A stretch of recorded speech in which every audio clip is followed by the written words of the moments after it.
What's up mga kabanayad? So, panibagong araw na naman to at panibagong biyahe.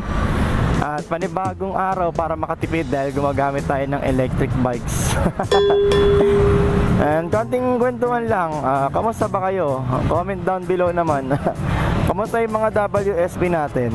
So, itatakal ko lang ngayon kung kamusta na ba? Sulit ba? Ano bang status after 1 year and 5 months? Kasi si ating WSP po is currently 1 year and 5 months na, no? So kung di nyo po tatanungin, nabili ko po itong si Kilua. Kilua po kasi ang pangalan niya. Nabili natin si Kilua last year po. So nalampasan na natin yung 1 year warranty niya. At kung ano pa yung mga included sa warranty na ito is yung mga 1 year warranty na nakatulad sa kontrata is tapos na. Alright? So, ang agenda natin ngayon is tatalakayin natin kung ano ba yung mga napalitan ko na dito, ano ba yung nag-wear and tear na in this moment of time, and kung ano pa yung sa tingin kong sa mga susunod na mga buwan possible ng need for replacement na ng mga parts. Alright? So, yun na nga guys. So, as I said earlier na itatakal natin. So, simulan na natin sa napalitan ko na talaga. So, currently po, parang last 2 months ago, ayan, napalitan ko na po or napudpud na yung brake, disc brake. Okay, yung ano nga tawag doon? Yung disc plate. Yan, yung disc brake. Yung pinakakumakapit sa disc plate ng disc brake natin is napudpud na po siya, no? Hindi ko masabi yung term, pero comment down below na lang. Okay, napalitan na natin siya. XRM 100 yung kasukat eh. Okay, yun yung kasukat niya. Para just in case kailangan nyo magpalit, napudpud na yung brake nyo ng WSP nyo, XRM 100 po yung ginamit ko. Swak na swak, wala na po tayong ginawa. So, wala naman din problema yung brake fluid nya. Hindi naman tumatagos. Ayun o, makapit. Narinig nyo yun? Lakas ng kapit nito yung sa likod. Yung sa likod, yung sa harap po kasi, usually naman kasi sa likod po tayo nagbe-brake. Lalo na po pag pababa, no? Tsaka pag madulas po yung kalsada, wag na wag po kayong magbe-brake sa harap. Kasi ito po yung harap yung nagbibigay ng control sa atin o balanse. So, madalas po talaga napupudpud yan sa likod. Lalo na sa mahilig mag-rides. Siyempre, mga pababa, no? Siyempre, most of the time, napababa din po talaga sa pababa. So, napupudpud siya. So, pinalitan ko siya. Actually, hindi na pumunta ng NWOW since pang ilang nabanggit ko naman sa mga nakaraang vlog natin na pang ilang e-bike ko na to si Kilua, and almost the same talaga. XRM 100 din yung disc, yung preno, yung pinapalitan na brake pad, yung brake pads, no? Most of brake pads talaga pare-parehas lang. Yung ginagamit nilang caliper sa mga e-bike, lalo na yung dual disc brake, harap at likod na e-bike, almost the same lang po most of the time. XRM 100 po talaga. So, yun, nabili ko lang siya sa TikTok. If kaya ko pang hanapin yung link, i-comment down below ko na lang, just in case gusto nyong maano yung yellow basket nyan, ma-add to cart nyo. Mas maganda kasi guys, prevention is better than cure nga kasi talaga. Mahirap kasi kung dumating na yung point na masakto pa sa tight yung budget mo. So, kung mayaman ka, why not? Magpa home service ka, no problem.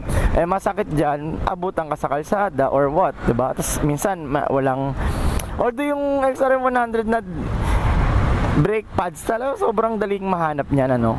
So yun yung one thing na napalitan. Okay, number 2 na napalitan yung headlight.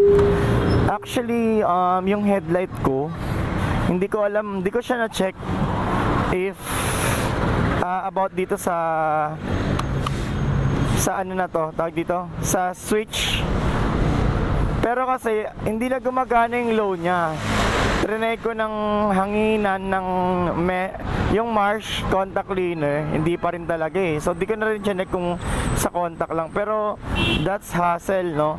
So since meron naman din akong headlight, may headlight naman na ako, pinalitan ko na siya. Ang pinalit natin dyan is projector light, guys. So medyo mas malakas siya compared sa stock. Although yung stock ng WSP na headlight, ha, to be fair, talagang mas malakas na siya sa lahat ng mga unit na nirelease ni NWOW. Yung mga high-end na two wheels nila, medyo okay na siya sa lahat. For me, malakas na. However, to kita nyo naman pag wala, ayan, o, pag meron. Okay, testingin natin mamaya sa madilim. Okay, itong headlight ko. Pero don't expect too much, guys, kasi mura na lang to ngayon sa sa TikTok or sa Shopee.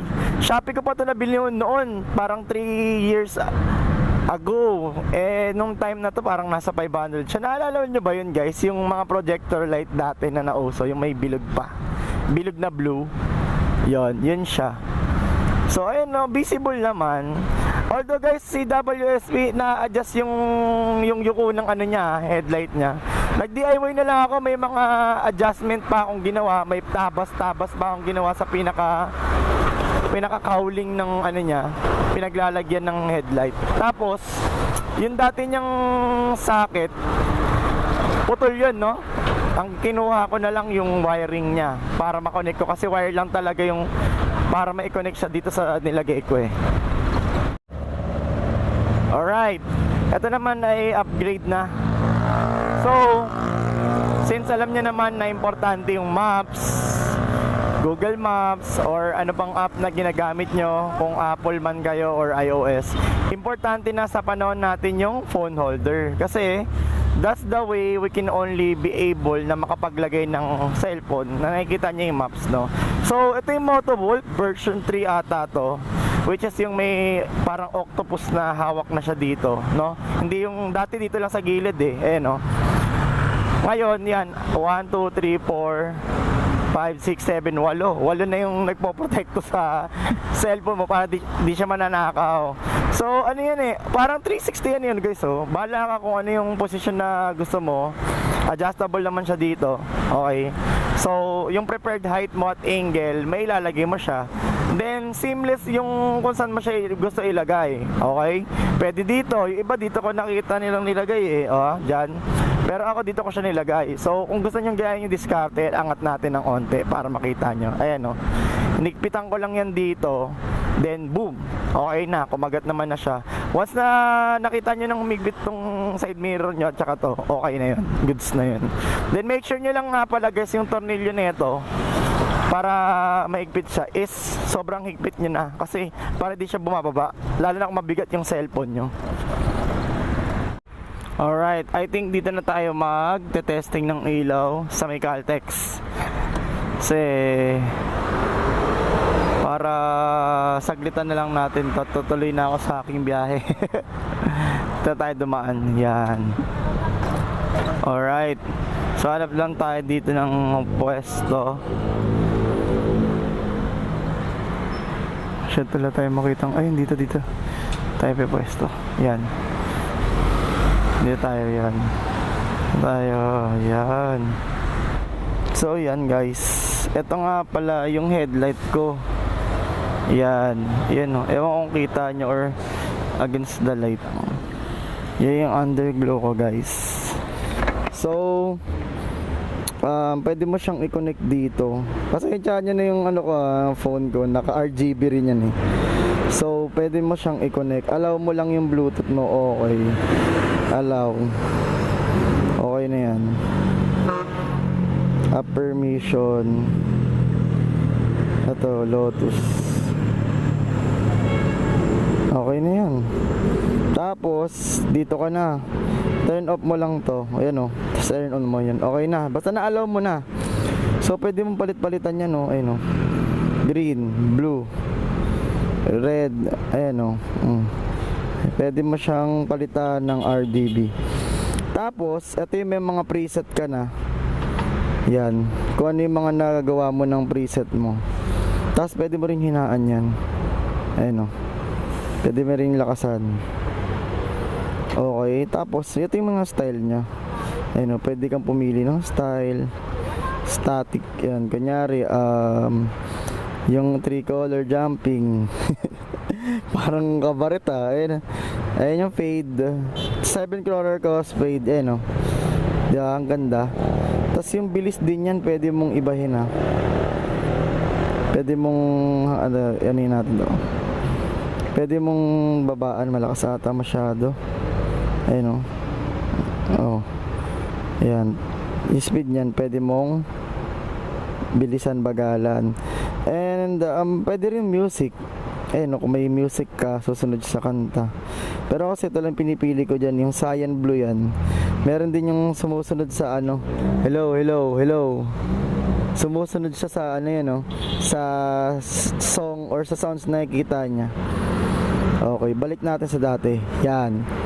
So, yun yung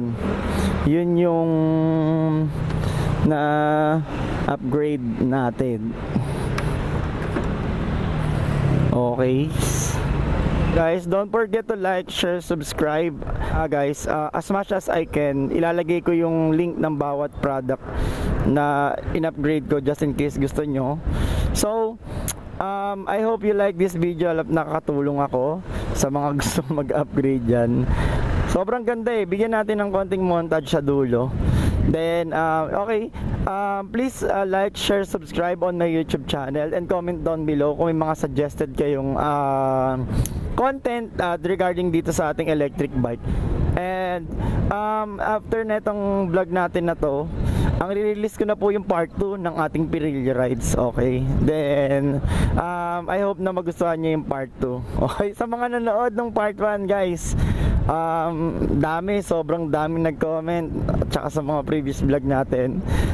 Lalagyan lang natin ng shoutout comment dito sa end of the video. So sa mga gusto magpa-shoutout, guys, comment down below lang and isa-shoutout ulit kayo sa next vlog. Okay, bye for now, guys. Thank you very much. Peace.